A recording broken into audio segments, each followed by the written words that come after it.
Bonjour à tous, petite correction. Bon, on est dans des vraies révisions de primaire ici, hein, donc sur la règle de 3, qui est représentée sous forme de tableau. Alors donc on a la grandeur 1, ce sont le nombre d'élèves, là il y en a 18, 1, 22, d'habitude on n'écrit pas tout ça dans le tableau. La grandeur 2, c'est le prix que ça coûte pour l'excursion, 27. Et puis comme on passe de 18 à 1, mettez une flèche à gauche et à droite pour montrer qu'on fait diviser par 18. Et pour passer de 1 à 22, on fait fois 22.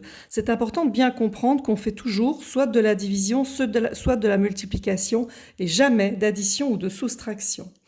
Dans ce problème, il y a deux grandeurs, le nombre d'élèves, ou les élèves, et le prix, exprimé en euros. Si je prends deux grandeurs, par exemple, je prends le 18 et le 27, la phrase serait 18 élèves payent 27 euros, ou le prix pour 18 élèves est de 27 euros. Regardez bien ici la petite bulle du petit bonhomme amplitude, on l'utilisera juste après. Donc on a trois valeurs, trois nombres. On a deux grandeurs, il y a élèves et euros, et il y a une inconnue. Et il y a un lien sur le prix du nombre d'élèves avec le prix. Donc 18 élèves, 27 euros et 22 élèves sont les trois nombres qui sont repris ici dans l'énoncé 18, 27, 22. Page suivante. Pour la quiche Lorraine, 9 personnes, j'utilise 6 œufs. Là, je l'ai fait en méthode, comme on fait peut-être plus souvent en primaire, j'ai l'impression, que des tableaux, mais ça revient au même. Après, parfois, quand on fait comme ça, il y a un peu trop de flèches, donc c'est pour ça qu'on utilise plus les tableaux. Et voilà, l'année prochaine aussi, on utilisera plus le tableau. Donc, 9 personnes, 6 œufs. 3 personnes, 2 œufs, puisque je veux passer à 15. Pour passer de 9 à 3, je divise par 3. Donc je passe de 6 à 2. Et après, puisque j'ai divisé par 3, je multiplie par 5, ce qui me donne bien 10 E en réponse. Pourquoi est-ce que je peux utiliser la règle de 3? Parce que dans l'énoncé, j'ai bien trois nombres. Donc j'ai le 9, j'ai le 6, et donc la question est pour 15. Donc 1, 2, 3 nombres. Les grandeurs des personnes, des œufs des personnes, j'ai donc bien deux grandeurs, et j'ai un lien entre les deux. Le lien, c'est 9 personnes, alors ce sera 6 œufs. Combien faut-il d'œufs pour 30 personnes? 2 fois plus que pour 15, donc au lieu de 10, 20 œufs. Avec 12 œufs, ça veut dire que je peux faire pour combien de personnes? Pour 18 personnes. Puisque là, si j'ai par exemple 12 œufs, eh bien c'est le double de 6, donc le double de 9, c'est 18 personnes. On complète le tableau, comme je vous disais. Il peut être vertical ou horizontal. Ici, ils ont fait un horizontal. On a la grandeur 1, ce sont les personnes. La grandeur 2, ce sont les œufs. Et on a tout complété. Et on voit que pour compléter, voilà, je peux aller de 9 à 27 en faisant x3. Alors de 6 à 18, je fais x3. On peut faire tout ce qu'on veut avec de la multiplication ou de la division.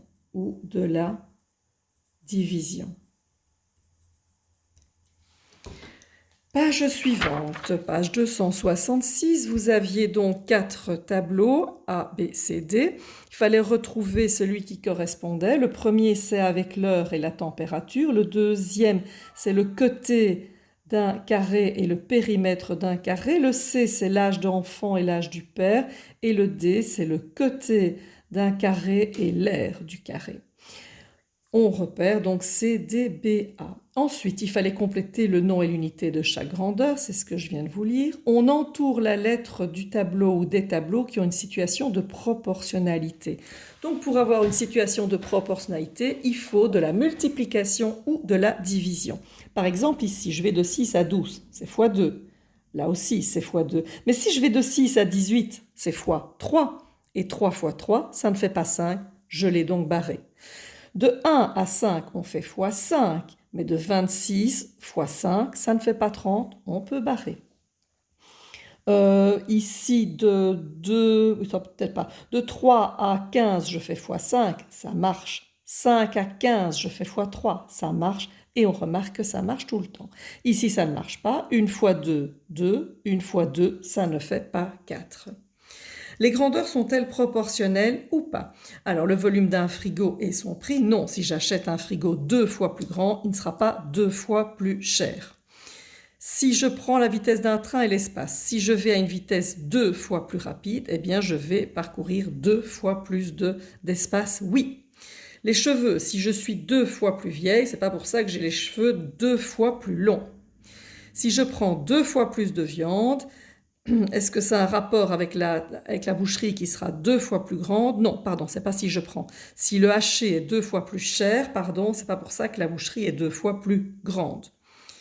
Si je place de l'argent, si je place 2 fois plus d'argent, oui, j'aurai 2 fois plus d'intérêt qui me sera rapporté. Page suivante, si j'ai une personne 2 fois plus lourde, c'est pas pour ça qu'elle est 2 fois plus intelligente. Si j'ai un côté d'un triangle qui est 2 fois plus grand, oui, le périmètre sera 2 fois plus grand aussi. Si un cube est doublé par 2, non, le volume sera doublé par 2 en longueur, en largeur et en hauteur. Donc fois 2, fois 2, fois 2, 2 fois 2 fois 2, ça fait 8. Donc non.